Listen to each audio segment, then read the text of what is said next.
Stéphano Cousine Ben Buena, bonjour. Merci d'avoir accepté l'invitation du 360 à seulement quelques mois de la Coupe d'Afrique des Nations Maroc 2025 qui voit donc les colquintes des Comores affronter le Maroc, les Lions de l'Atlas ici, donc le pays hôte lors du match d'ouverture. Ça doit être spécial.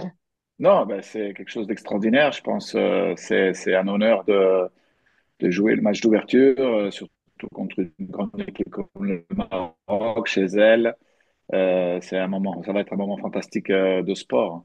Ouais, c'est sûr, hein, pour le joueur aussi, ça reste une fierté de faire un match d'ouverture d'une grande compétition comme celle de la CAN et on va s'y rendre avec plaisir. La CAN, vous connaissez, hein, vous étiez au Cameroun. Racontez-nous un peu cette expérience. Comment est-ce que c'était cette CAN qui était la première pour vous, mais aussi la première pour les Comores, donc elle devait être très particulière. Ouais, sincèrement, ça a été un moment pour nous tous d'assez magique. Ça a été aussi le fruit d'un long travail qu'on a su concrétiser. Et sincèrement, ouais, ça a été une compétition, je pense, énorme dans tous les sens parce on a su mettre le point sur la carte du football, de montrer qu'on existe et, euh, et voilà, d'exister ouais, dans ce football africain. Coach Stefano, vous êtes donc un coach très expérimenté au niveau du continent africain et vous avez disputé votre première Coupe d'Afrique des Nations qui doit être, j'imagine, très spéciale. Vous nous en parlez? On va pas dire que c'est un rêve, mais disons c'est un objectif important. Pour moi, la CAN, je l'ai vu souvent comme spectateur. Je me suis souvent déplacé pour aller voir les matchs parce que je suis un passionné du football africain. Donc, je me souviens d'ailleurs d'une petite anecdote lors de la CAN en Côte d'Ivoire. J'avais eu un problème de billet et en fait, le responsable de la CAF m'a dit, vous inquiétez pas, coach, la prochaine CAN au Maroc, si vous m'appelez à l'heure, je vous donnerai les billets. J'ai dit non, il n'y aura pas besoin, on sera sur le terrain. Les Comores ont été très impressionnantes lors des éliminatoires. Vous réalisez un très bon parcours, vous êtes en tête de votre groupe et vous avez notamment vaincu la Tunisie, donc un autre pays maghrébin. Vous nous en parlez de ce parcours qui est vraiment exemplaire? Sont déroulés sur 3 mois. Donc, en fait, quand il y a eu le tirage au sort, on a tout de suite eu l'impression que c'était un groupe difficile parce que la Tunisie était quand même une équipe 36e au monde. Il y avait la Gambie qui avait fait les deux dernières CAN et qui avait des joueurs vraiment expérimentés, dont un quart de finale au Cameroun. Et le Madagascar qui était un peu notre grand frère, hein. Donc, en fait, sur la carte, on n'était pas trop indiqué comme qu'on se serait qualifié. On a débuté par 2 matchs nuls. Et bon, après quoi, il y a eu la double confrontation contre la Tunisie. Et c'est là que ça s'est un peu joué parce que nos adversaires avaient perdu contre la Tunisie. Donc, on avait bien préparé le match. J'avais vraiment vu une conviction spéciale de la part des joueurs. Tout le monde y croyait. Et on a réussi. Pour moi, c'est un double exploit parce que c'est pas tellement la victoire à Rades qui est certes importante pour les 3 points, pour la conviction. Mais enfin, disons que faire une surprise dans le football, ça peut se faire. Le difficile, c'est de se confirmer. Et en fait, quelques jours plus tard, on a fait un match nul. On menait 1-0. On a fait un très gros match encore une fois contre la Tunisie. Et là, j'ai compris qu'on avait vraiment des chances de, de pouvoir, euh, de pouvoir passer. Et après, bon, il y a eu ce match décisif contre la Gambie qu'on a remporté 2-1. Et là, la qualification était là. Donc, le dernier match, c'était un peu plus pour le plaisir qu'autre chose. Mais les joueurs, quand même, ils tenaient à battre Madagascar parce que ça s'était jamais produit. Donc, à la fin, on a terminé les éliminatoires à la première place. Ça ne veut pas dire qu'on est la meilleure équipe, mais je pense qu'on est l'équipe qui a le mieux joué sur ces matchs-là. Vous pensez que ça peut marquer un tournant pour les Comores? Ça doit être très important pour l'équipe de faire des réalisations aussi importantes et surtout à l'approche de grandes échéances. De toute façon, vous savez, un entraîneur, il fait tout pour que ça marche. Après, il faut aussi qu'il y ait des résultats. Donc, c'est sûr que quand il y a des résultats, ça donne de la crédibilité au travail, ça donne de la force au staff, ça donne envie à la fédération, au gouvernement de s'investir un peu plus. Les joueurs y croient. Ben, le Maroc, vous connaissez bien, hein, vous aviez été désigné homme du match face au Lion de l'Atlas. Ça doit quand même être de beaux souvenirs. Vous nous racontez un peu c'était comment à l'époque, les Lions de l'Atlas. Bon, c'était différent, hein, la composition de l'équipe était différente, mais j'imagine que c'était un match dont vous vous souvenez encore aujourd'hui. Ouais, c'est sûr que c'était un match assez particulier. C'est pour ma part personnellement, car j'avais pas débuté cette compétition. J'ai été lancé lors de ce match qui était aussi décisif pour nous. Après, voilà, ça reste un match de foot. On a un peu d'appréhension au départ et après, c'est du pur plaisir, du pur régal de jouer ce genre de match. Malheureusement, il n'y a pas eu le résultat. Ben, justement, j'aimerais avoir votre avis sur les portiers du Maroc, notamment Yacine Bounou, il a disputé plusieurs éditions de la Coupe d'Afrique des Nations et c'est un gardien qui a été applaudi lors de la Coupe du Monde Qatar 2022. Euh, donc, vous partagez le même poste. Que pensez-vous donc de Yacine Bounou? Très, très bon gardien sur la scène européenne, voire la scène mondiale, qui a su s'illustrer avec Séville en gagnant la Ligue Europa et aujourd'hui qui continue en Arabie Saoudite de vivre et tout autre. On était dans le même hôtel. J'ai pu voir une très bonne personne en dehors, mais sur le terrain, c'est un très bon gardien. Stéphano, vous proposez donc un schéma tactique plutôt défensif, avec les Colquintes. Comment est-ce que vous abordez la confrontation avec le Maroc et le fait d'être face à Walid Regragui et qui parfois propose des choses relativement similaires? Qu'en pensez-vous? Et puis, comment est-ce que vous jugez donc le niveau de ce sélectionneur qui est à la tête des Lions d'Atlas depuis maintenant 3 ans?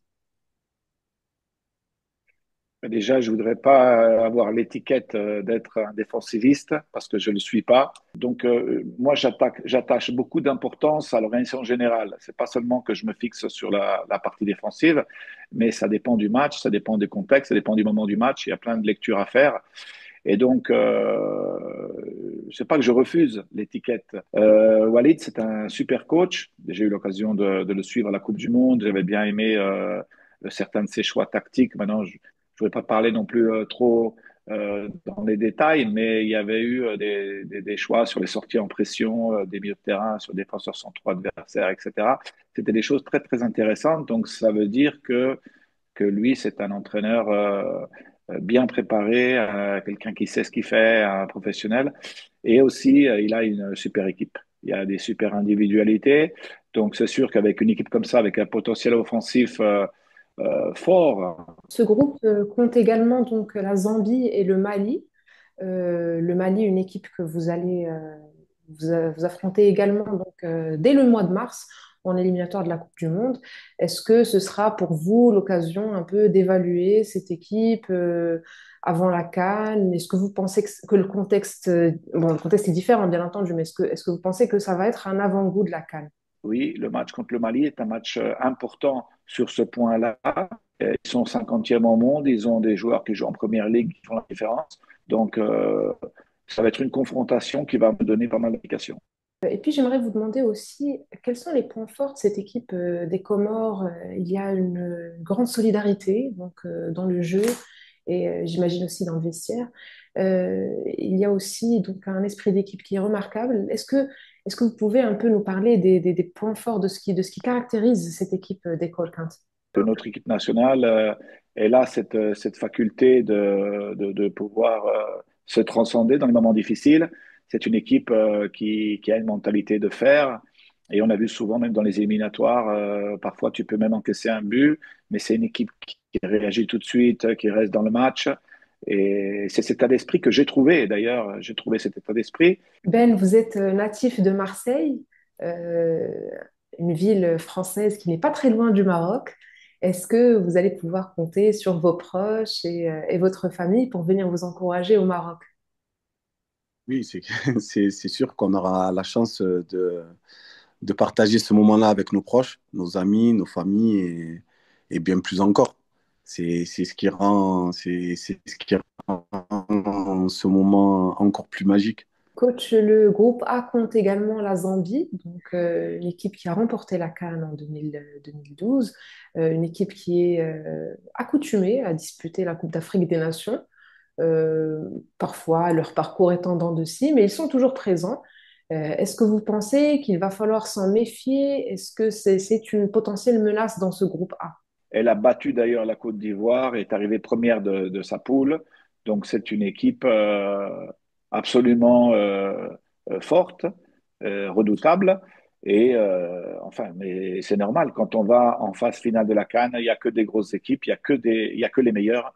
Et c'est pour ça que pour nous, c'est important. C'était déjà un objectif d'être à la CAN. Et maintenant, l'objectif, ça sera justement de nous juger, à travers les matchs, de nous améliorer et aussi de définir aussi notre réelle valeur. Donc, je pense que ce sont tous des matchs qui vont être très serrés, mais qu'on va aborder sans aucune pression et avec le maximum envie de faire des grands matchs. Coach, vous étiez présent à Rabat le 27 janvier lors du tirage au sort, donc qui a placé les Comores dans le même groupe que le pays hôte, le Maroc. Qu'avez-vous pensé de l'organisation de l'événement? Parce que forcément, ça donne un avant-goût de la Coupe d'Afrique des Nations. Euh, Est-ce que vous pensez que ça va être une Coupe d'Afrique des Nations particulièrement réussie ici? J'y suis venu souvent faire des stages avec les équipes nationales. Nous-mêmes, avec les Comores, on a joué plusieurs matchs. Donc, je connais la capacité du pays, les structures, les infrastructures. On parle d'un pays où les autoroutes, les routes, les hôtels, les stades sont d'un niveau mondial. Je parlais donc de votre rôle au sein du vestiaire. Voilà plusieurs années que vous êtes donc dans cette équipe des Comores. C'est un rôle particulier que vous allez endosser pour cette deuxième CAN historique donc de votre pays, la deuxième pour vous aussi. Parlez-nous un peu de ce rôle de leader, de guide pour les plus jeunes. Ben, je pense que c'est de dire de profiter de tous ces moments parce que on ne se rend pas compte, mais dès que le premier match commence, ça passe super, super vite. C'est de profiter de tous les moments, de ne pas avoir de pression, que ça reste des matchs de football. Ouais, ça sera un peu de soulager tout le monde du poids que ça peut être de participer à une première CAN. Et je pense que après, il y a encore beaucoup, beaucoup plus de joueurs, beaucoup plus expérimentés dans un contexte plus professionnel. Mais par rapport à la CAN, ouais, ça sera de soulager tout le monde et ouais, d'alléger ce poids-là, quoi. Quel est l'objectif concret des Comores lors de cette CAN marocaine? Quelle est l'ambition que vous nourrissez? Des pays comme le Maroc, l'Égypte, la Côte d'Ivoire, le Sénégal, c'est normal qu'ils doivent aller à la CAN avec des ambitions parce qu'ils ont des statuts, ils ont une histoire, ils ont des joueurs. Nous, notre objectif, c'était de nous qualifier à la CAN pour continuer cette progression. Maintenant, on se fixe pas de limite. Il y aura des matchs, on va les aborder à 100%, on va bien les préparer. Et vous, Ben, quelle est l'ambition que vous nourrissez avant la CAN marocaine? Je pense que tout compétiteur joue pour, pour gagner, pour faire le meilleur match. On va continuer dans cet élan et on verra bien où tout ça nous mènera. Mais on jouera sans pression, en tout cas.